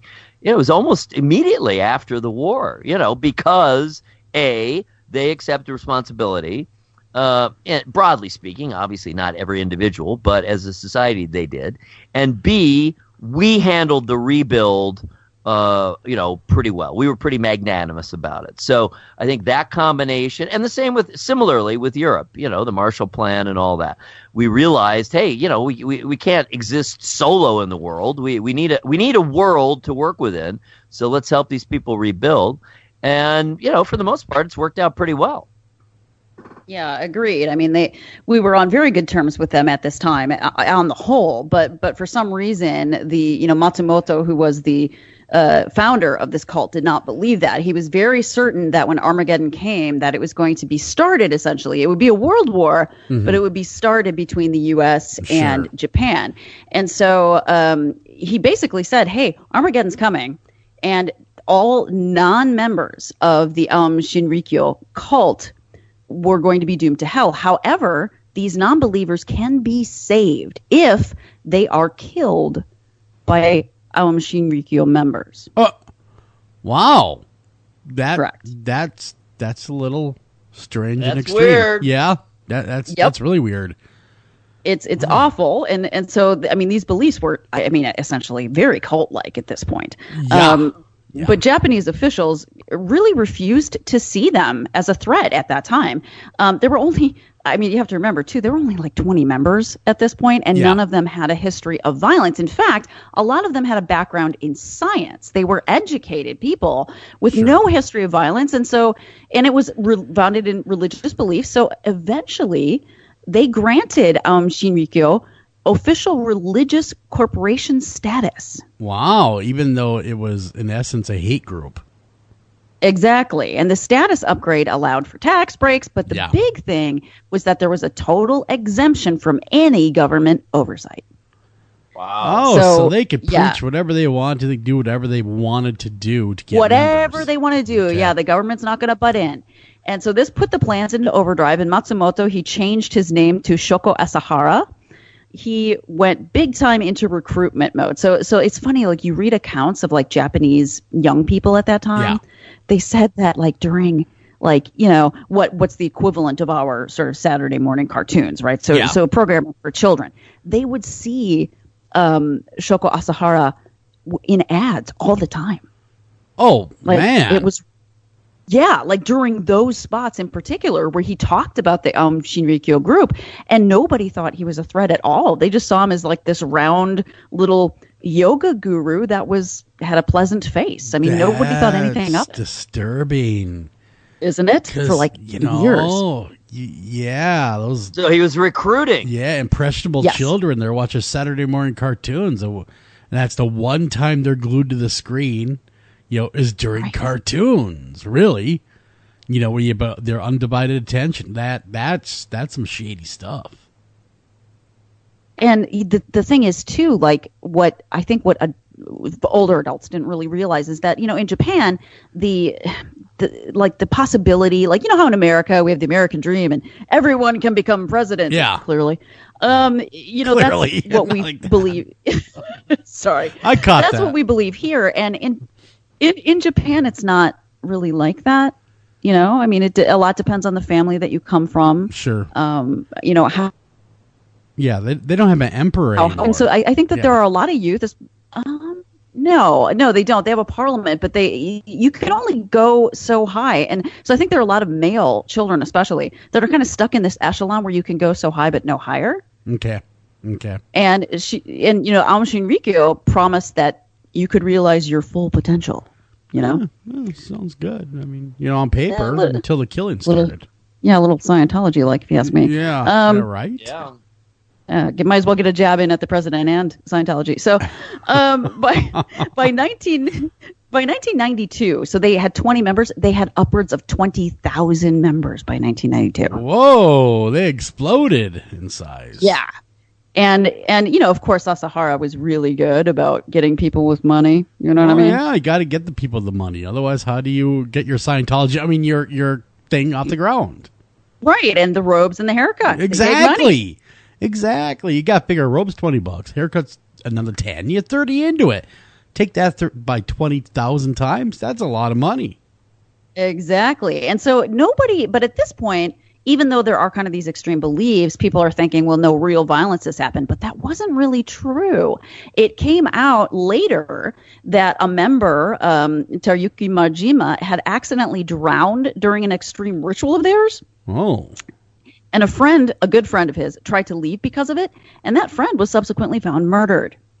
Surprise, surprise. The one that wants to leave, they make sure they leave, all right, where they can't talk. Yeah, and then there was a lawyer named Tatsumi Skamoto, and his wife and 1-year-old son were also murdered, and he'd been working on a class action lawsuit against the group at the time of his death. Okay. Yeah. Okay, so conveniently. Yes.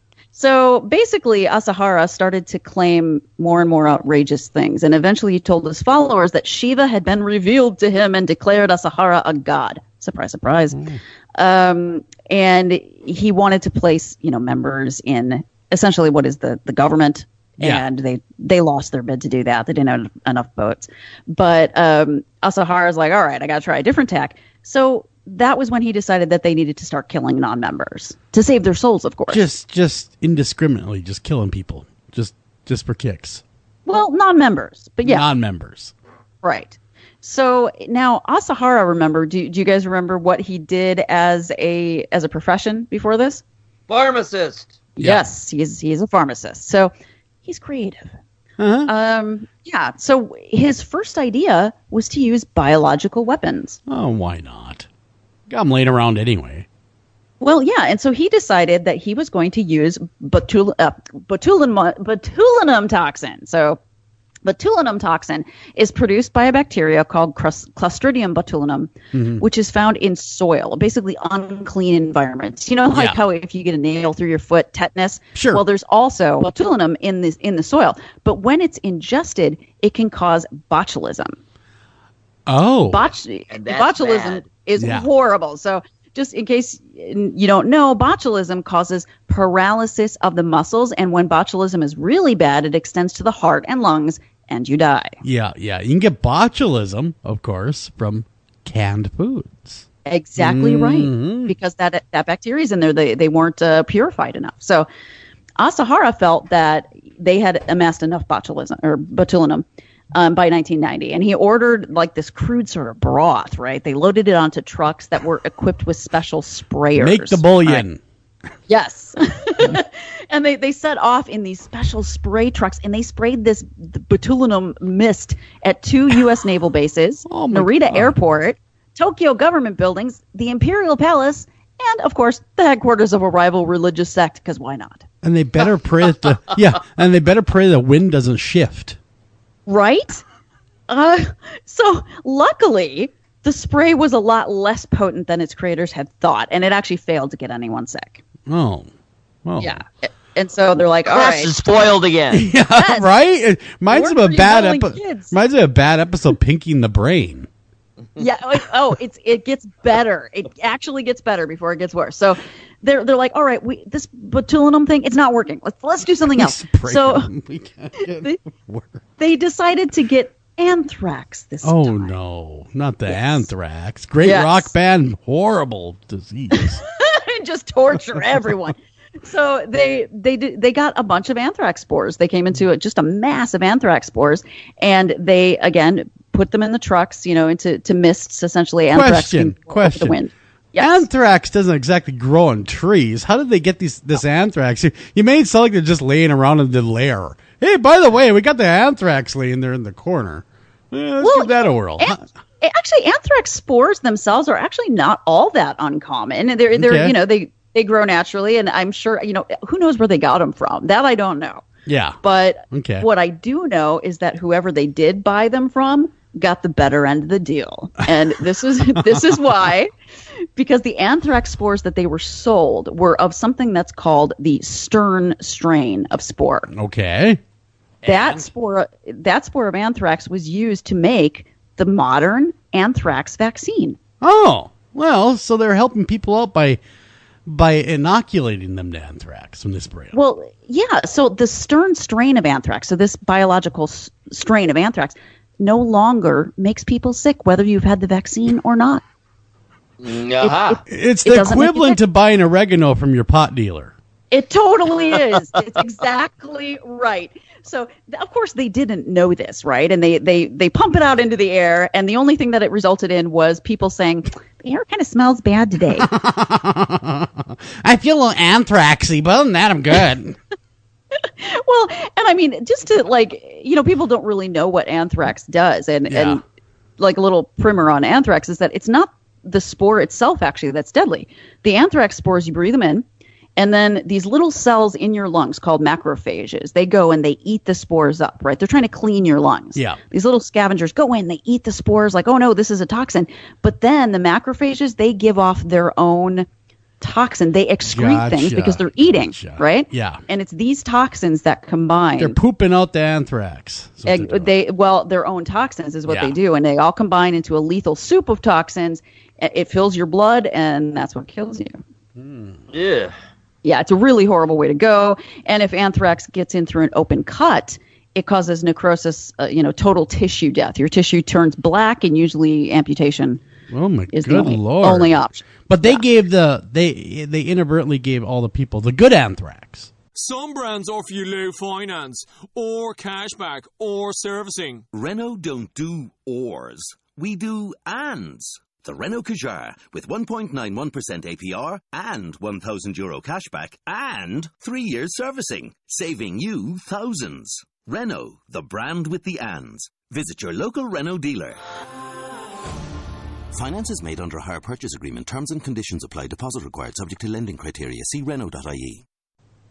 Yeah, it didn't do anything. Because people are now, the vaccine, the short story there is the vaccine's been around so long. Yeah. No one gets sick with that strain. So now Asahara is getting frustrated. Three-time loser here. So yes, and he's like, you know what? I know a way we can go. Instead of biological warfare, let's do chemical. Well, yeah, sarin nerve gas has been around forever. I mean, I do believe that Russia's used it, China's used it, and I think Hitler even at one time used. Iraq used it. Sarin. Yeah, recently on their Saudis on their own people. Does that go back all the way to World War I? No, that was mustard gas. Yeah, no, mustard and chlorine. So chlorine was initially what they considered. It's easier to get, right? Mm-hmm. But they just decided against it because it is not as lethal. And so since he was a pharmacist and he had a lot of other scientists as members, they decided, you know what, we can pretty easily make sarin. So let's do that. Yeah. And they bought a bunch of shell companies with all the money that they had. And they were successful at turning out sarin gas. And Asahara wanted 70 tons of the compound. That's a lot of tons. That's a lot of sarin. That's a lot. It's a lot. And so what they did was they took this sarin gas out into their trucks. They built a truck to pump out sarin gas. Now, it has to be heated. So what happens is sarin is actually a liquid, right? It comes in liquid form. Gotcha. And what happens is once it is exposed to the air naturally, it very quickly becomes a vapor, very quickly. Okay. So you can spray somebody down with liquid sarin. It will very quickly become a vapor that you inhale, and then it's deadly. But you can't just have that sitting around in a truck. No. You know? No, I wouldn't think Real so. dangerous. Yeah. So what they did was they basically built a boiler inside the back of a truck. Oh. To pipe it out of the back of the truck, but so heating it into a vapor, superheating it into a vapor, and pumping it out the back. Well, they tried this twice, and it didn't work both times, and instead poisoned the people inside the truck. I was going to say, the wind again. The wind shifts, and you're out of business. Yeah. Okay, at what point does this guy just give up as being the mad genius? Goes, I've had enough. I can't kill him. Yeah, I know. Well, so... Just to bring this around, because again, I don't expect everybody to know this kind of stuff. Sarin is different than the biological stuff we were talking about. It's not something that is just naturally found out there. It's a nerve agent, and once it is inhaled, you get a runny nose, tightness in your chest, and really extreme constriction of your pupils. And very soon after that, you have difficulty breathing, nausea, drooling, and vomiting. Oh. Finally, spasms, coma, and death. So when you see pictures of sarin gas victims, they all have foam coming out of their mouth, and they die fairly quickly. And since sarin so easily converts to vapor, so and some estimates have calculated sarin gas is 81 times more lethal than cyanide, 28 times more lethal than mustard gas, and 543 times more lethal than chlorine. Damn, pretty bad. Yeah. Okay, at what point does the government not maybe catch wind, so to speak, of them trying to kill everybody? They still, the government still doesn't know what is up, even though some people have sort of started tipping people off. And there was a lot of criticism about this afterwards, believe me, but the government really isn't looking into them, isn't taking anything seriously. So they're pumping out this sarin liquid. And the other thing that's so interesting about sarin is that once you spill it as a liquid, let's say on the floor, it becomes vapor very quickly. Yeah. And then within 30 minutes, it's completely dissipated. Okay, so nothing's left. No evidence of it. Well, there is evidence of it, but it just clears very quickly. So it's very effective as a chemical weapon because you could drop it somewhere and then troops could go in not long after, right? Gotcha. So what happened was, and this is awful, so be aware, 5 members of Aum Shinrikyo carried a liter of sarin each into the Japanese subway system and during rush hour.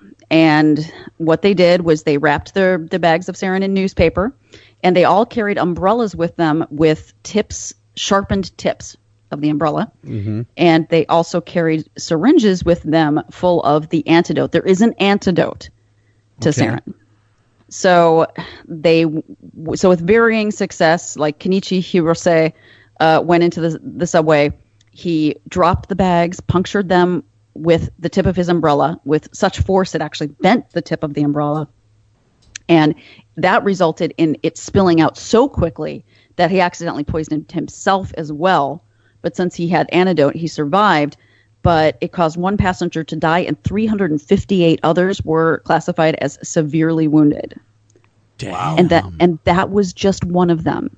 Now, Ikuo Hayashi was the least quote-unquote successful. He wrapped his 2 bags of newspaper, punctured one of them before exiting quickly, but he was real scared, and the puncture really wasn't deep enough. One bag was completely intact, and the other one was leaking kind of slowly, and it was disposed of by train attendants that go through the train cars and clean them, before anyone got sick. No. But both of those guys died that disposed of it.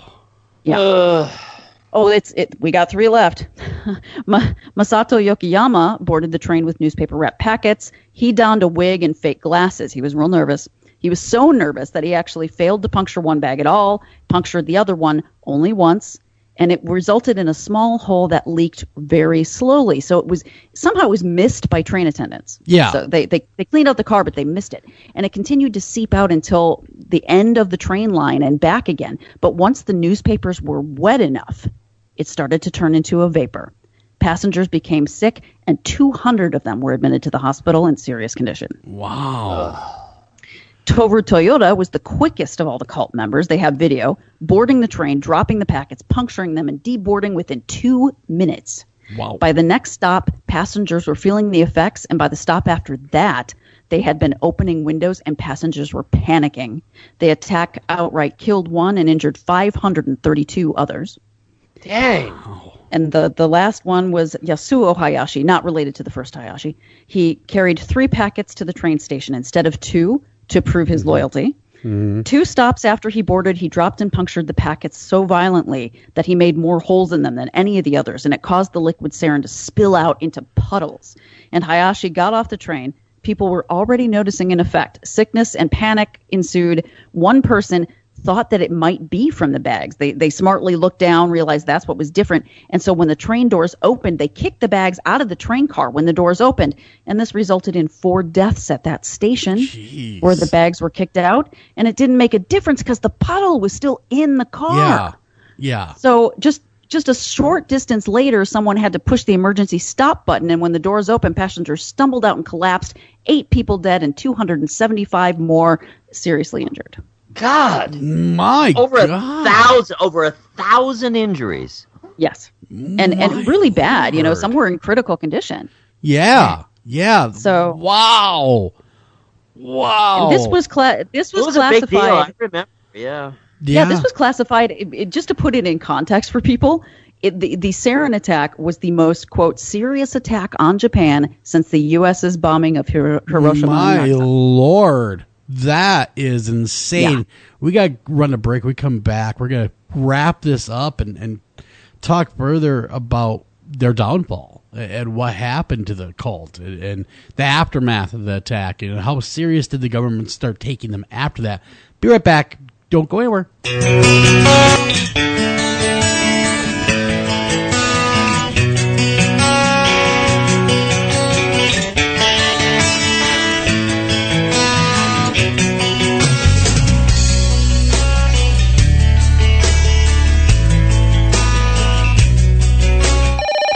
Northern Tool and Equipment. So Daddy's little girl thinks she's going to prom tonight with some punk who calls himself Snake. Yeah, they grow up so fast. Well, not if I can help it, they don't. Okay, here's what you do. When that kid shows up, Dad's going to be doing a few chores around the house. Huh? It doesn't matter the chore. What's important is that it requires the use of a 60cc gas-powered chainsaw and possibly a mask. I think it's showtime. He's here. Dad, I want you to meet... All right, let her rip.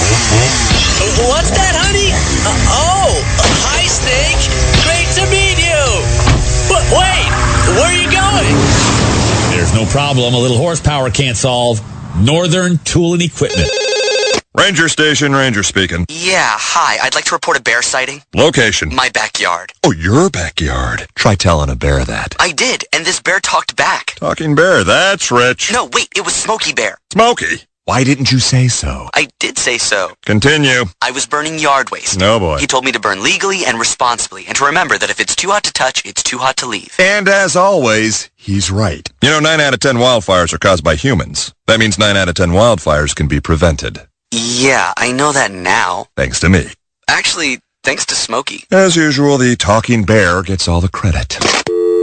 Get your Smokey on. Always burn responsibly and contact your local fire department for open burning regulations. Because 9 out of 10 wildfires can be prevented. Brought to you by Smokey Bear, the U.S. Forest Service, your state forester, and the Ad Council. Learn more at smokeybear.com. Only you can prevent wildfires.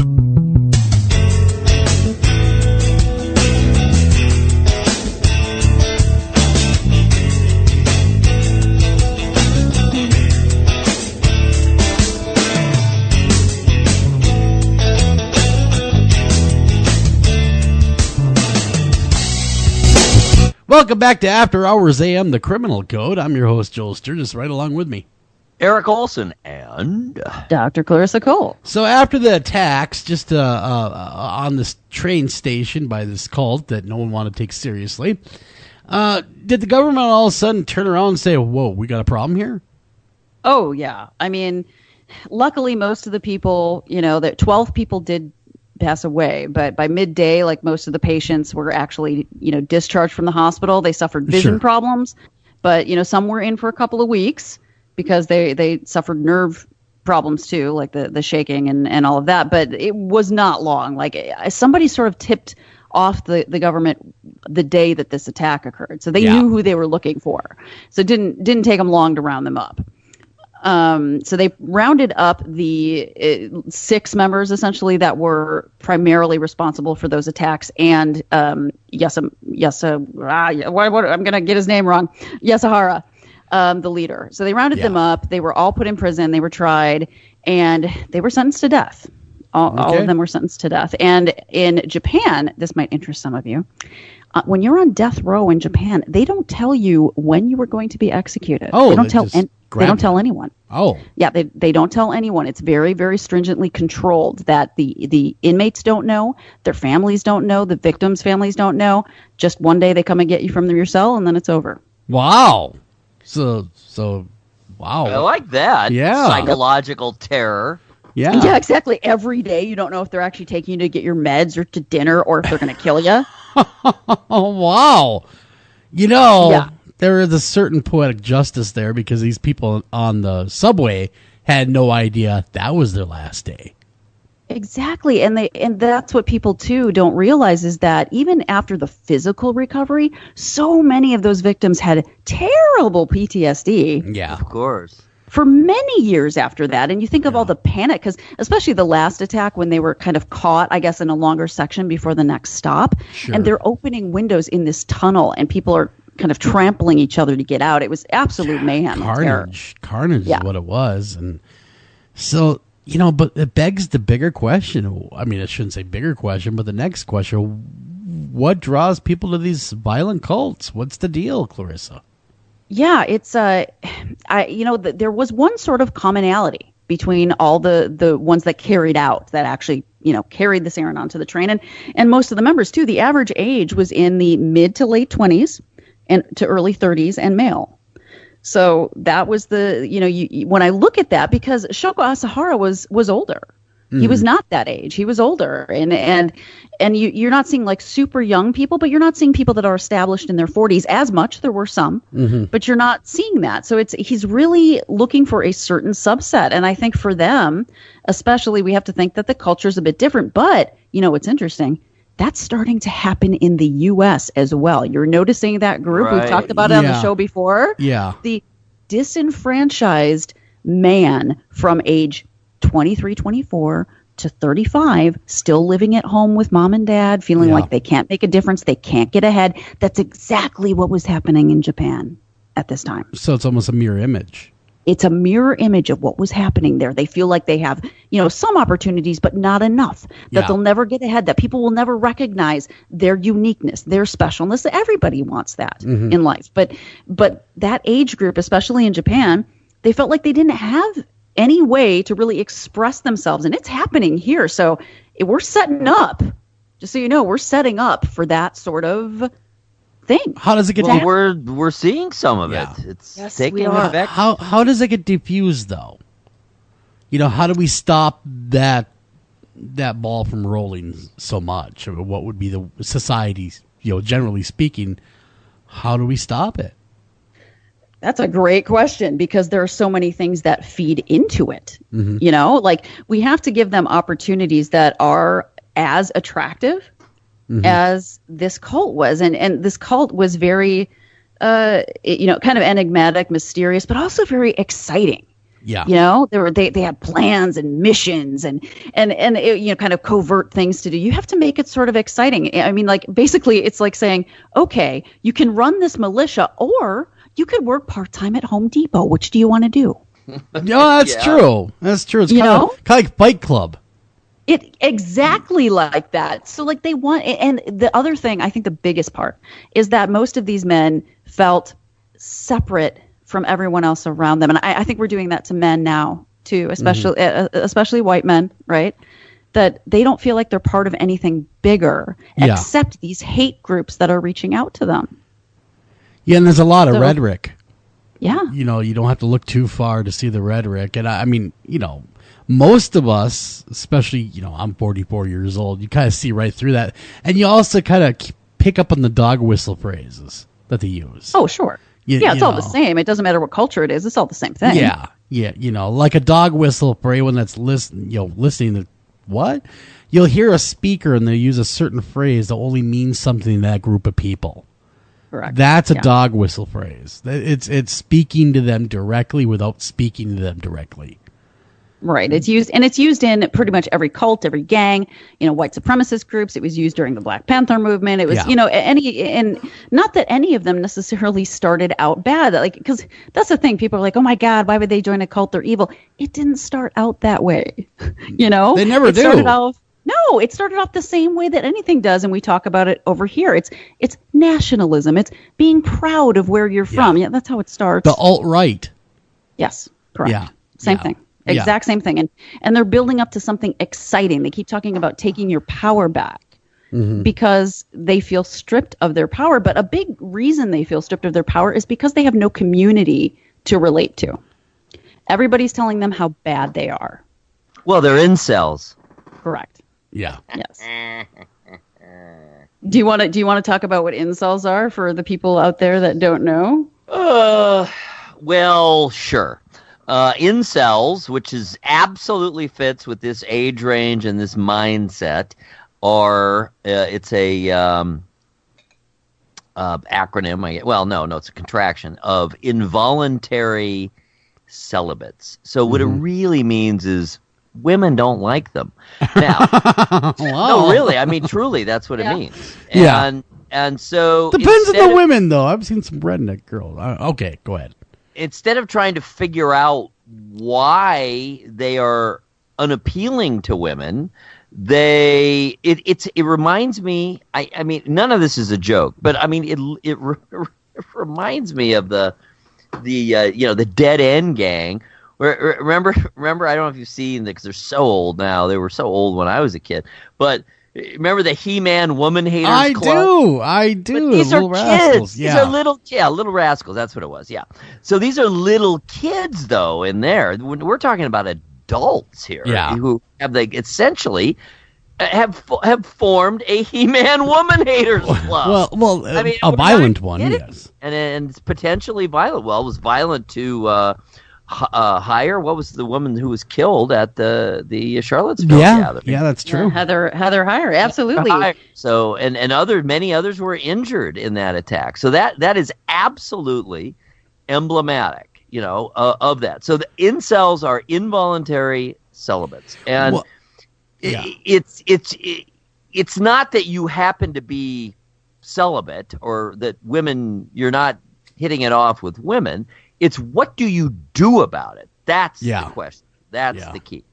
And literally, they essentially reject all that is feminine, and you get into this absolute male, dominant supremacy. I mean, if you remember at the time, some of these people, some of the responses to that poor woman being run over with a car for no reason other than the simple fact that she was protesting this gathering of white supremacists, vocal white supremacists, and anti-Semitic, just anti-anything that wasn't them.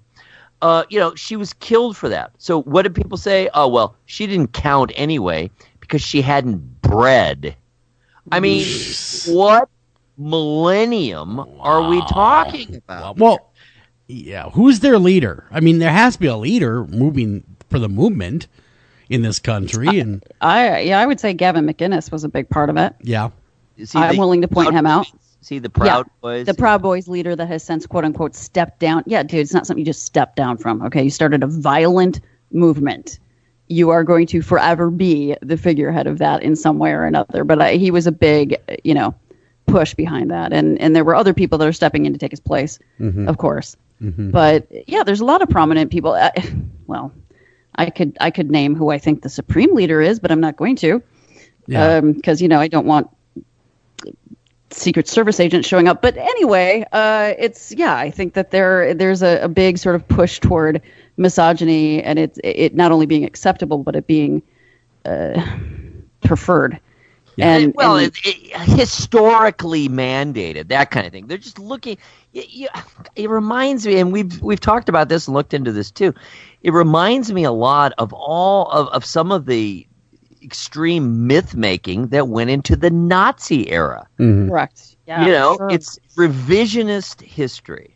Right, and it's like, and you think about how eager at that time that all Germans, a lot of them were to just belong to something, because they felt that their country was just it wasn't flourishing at the time. And when your country isn't flourishing, and when your group, when your cohort, I guess, is not flourishing, you're looking for something to latch onto. And unfortunately, the first thing that comes out of the woodwork a lot of times are groups like this that are preying on that. But doesn't it really speak to a larger societal breakdown?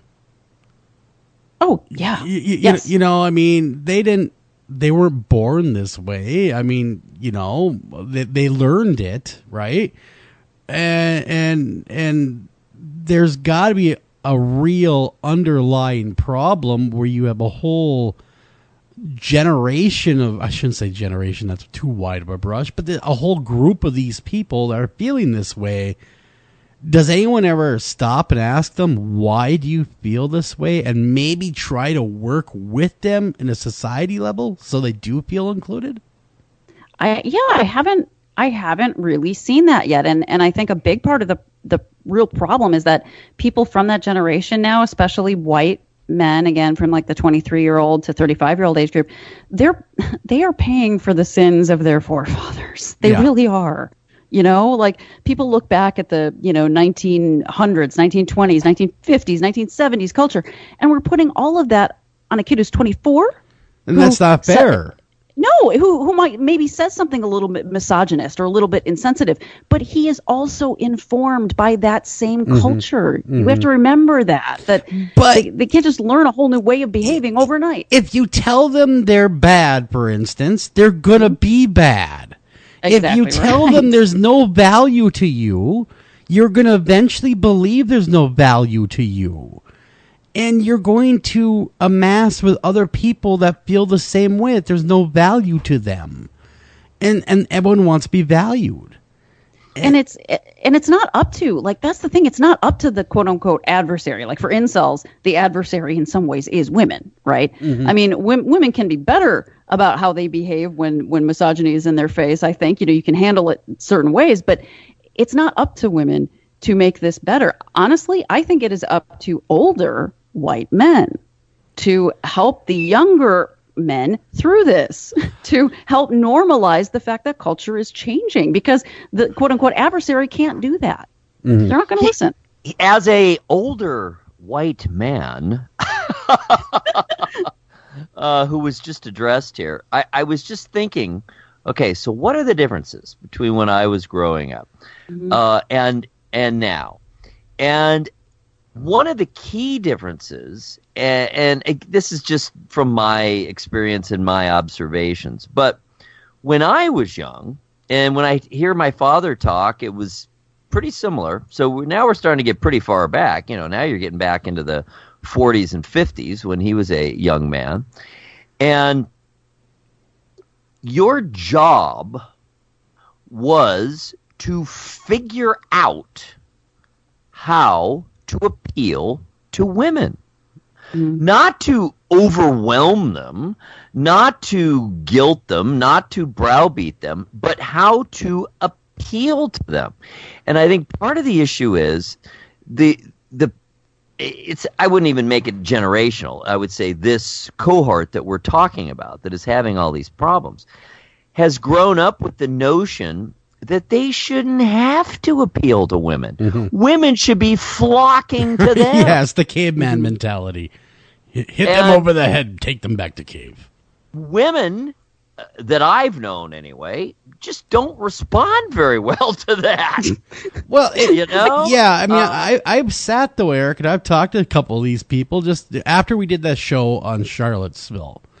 A couple of them talked to me a little bit, and also it's opportunity. They don't feel that they have any economic opportunities anymore. Right. Everything has been given just to put it out there. They blamed everything in my conversation with them. Everything from the NAACP to the women's movement to this to that has eroded any opportunity that they would ever have to get ahead. Like one of the gentlemen I talked to said, why do I have to be $90,000 in debt to graduate from college? But the guy down the street that happens to be African American gets it for either free or heavily reduced. That's not fair. And so that's some of that angst that was, that they threw at me. Go, well, wait a minute here. It's just not fair. Exactly. And it hasn't. And that's the thing about being part of the white culture is that I think we're not used to things not being preferential toward us. Not fair. We've never cared about fair for other people. But the system should be skewed toward us. Sure. Right? No, absolutely. It hasn't been normalized. It hasn't been normalized because no other generation really has gone. This is one of the first generations that is going through some major growing pains in that arena where they're feeling like other cultures are being preferred, getting preferential treatment over them. And this isn't fair. Why should I even try? And part of me wants to say, hey, welcome to being a minority. Because as a woman, I am too. Welcome to it, bud. This is how it feels. Is it fair? No. But life isn't fair. It doesn't mean you stop. And I think that that's a big difference between men and women, why women are not suffering the same way, because women have always been second class, lower class. When you're a white male, you are watching your dad just the generation before you getting all these breaks, behaving really terribly at work and just getting a pass. Yeah. Doing all this stuff, getting a raise, whether he deserves it or not. But it's not happening for you. Yeah, they want what their fathers had. Exactly. What I got a real feeling from when I was talking to these individuals is they would like it to go back to Ozzie and Harriet days. Of course. To where, you know what, the woman just stays home and does what she's told. And that didn't really work the greatest back then. That's why there is a woman's movement. And it's a myth. She was never doing that anyway. I was going to say. The woman was never keeping her mouth shut. Look at cartoons from the 30s and the 40s. What is one of the absolute, archetype figures? That the domineering wife. Yeah. Right? So it's not as though, and that's another interesting thing to circle back around to Japan. Now, Japan, even now, to this day, though of course less so, like everywhere else, but is a very patriarchal society on paper. Right. Mm-hmm. But the reality is the woman rules the home. The woman is in charge at home. Yeah. And so the men are out there all puffed up, doing their manly things and going out with the guys, and they still go out and drink after work and make cat calls and are attended to by geishas and whatnot. Remember, we're in a transitional period worldwide, certainly including Japan, but there's certainly still an element of that going on. But when they're home, the woman is in charge, and really in charge. And interestingly, the way the woman rules at home is basically by shame. I will shame you, if you do not acquiesce to how I want to run this household. So, and I think there's a fair element of that. I know less about it, but from what I've observed and read and people I've talked to, there's a fair element of that in Arab culture too, where, again, very patriarchal according to law, according to, where all the rules about covering your face and your hair and your everything else and on and, until this year, no women driving in Saudi Arabia, and just on and on and on, all this nonsense. But in the home, it's a very different situation. I'm not sure if it's quite as extreme as it is in Japan, in Arab culture, but it's at least, a fair amount in that direction. So it's ironic that you have quietly underneath the surface, and everyone knows this is going on, it's unspoken, that, women have their place of where they're in charge. And that's not meant to be pejorative, a woman's place. That's meant, no, they're in charge there. You know what I mean? But in this day and age, and it's been quite a while, most families can't survive with only one breadwinner.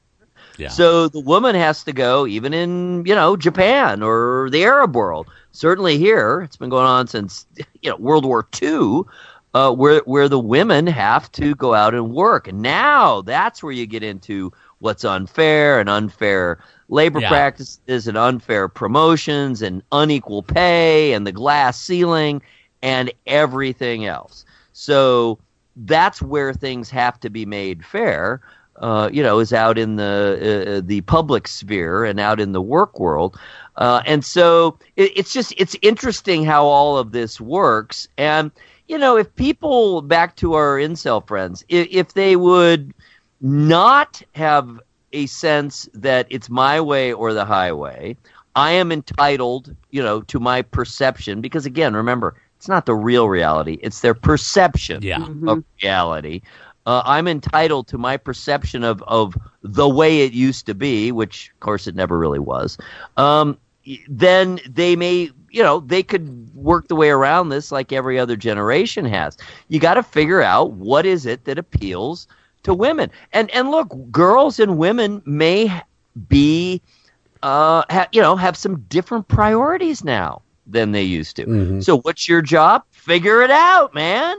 Well, you can never go wrong with respect and kindness. Number one. Yeah, no, you can't. And like coming back to sort of how some of them can learn that, I really like that you pointed that out, Eric, that their idea of what it was like before is really informed by a lot of like pop culture things. And it wasn't really like that. And I think that, like my own father's kind of from a more stoic generation where he didn't talk much about the disappointments that he suffered at work, because you're the stoic, heroic man that comes home and eats dinner and takes care of the family. And I feel like that in particular needs to change, because it's not like white men decades ago didn't experience disappointments that they thought were due to affirmative action. It's not that men didn't come home and feel browbeaten by their wives. They did. But it's not reflected in popular culture. Not like everything is kind of out there today. It wasn't reflected back then. Yeah.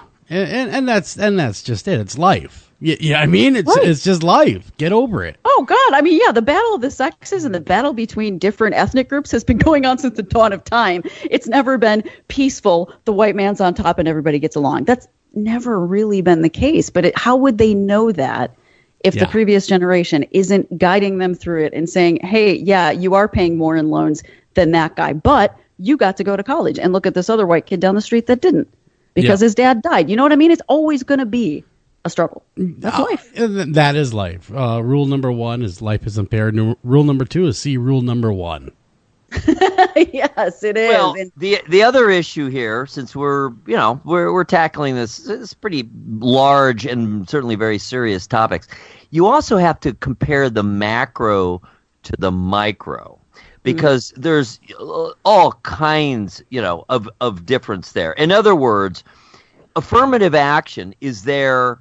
That's a macro action. And it may be unfair to individuals, but we're trying to rectify a much greater societal wrong that occurred in the past. Sure. And I think that's one of the things that those who are inclined to building those kinds of corrective measures into society, those who would be, quote unquote, liberals, say, generally speaking, they need to do a much better job of explaining why, in the big picture, these actions are fair, because they're there to try to correct huge societal wrongs from the past. That's what we need, good leadership to do that. That they trust. Yeah, and it's not easy. It's not easy. Yeah, I mean, you need it right at the top, tippity top. The people that they vote in office that they trust, to tell them this, to explain this to them. I mean, to them, I don't mean to be like them, but no, really explain it to people who don't understand it or maybe weren't around to feel the impact of wrongs on others, other groups. They weren't there to really see the impact firsthand. It used to be really darn bad. I mean, it used to be really hard for these minority groups to get anything at all, period. And that wasn't that long ago. It was only the 70s was really, it was even bad then. So think of it this way. You're right. And just to point that out. All right. Slavery in America ended. And this sounds like a long time, but it's not. It ended, 150 years ago now, right? Approximately 150 years ago. What we are trying to do now is rectify built-in unfair disadvantages that former slaves and their families had that long ago. We still have not caught up. They still have not caught up. And all you have to do is look at statistics. All you have to do is look at the big picture. And that's why we have to address the big picture, even though it may be unfair to individuals on the micro level. And we have to figure out how to make that much more palatable. And we have to but we have to have society, all the elements of society have to buy into that. Oh, yes, God, it has to be time for to make it fair. it's every section of society. Like, slavery was 150 years ago. Women getting the right to vote was less than 100 years ago. And in, let's see, the Lutheran church that I grew up in, women got the right to vote in 1998. Yeah. So it's new. It is very new. And hopefully society can change before we hit that tipping point like they did in Japan with this sarin gas attack from that cult. And I know it will. I have faith it will. We got to get out of here, guys. Take care of each other. Love each other.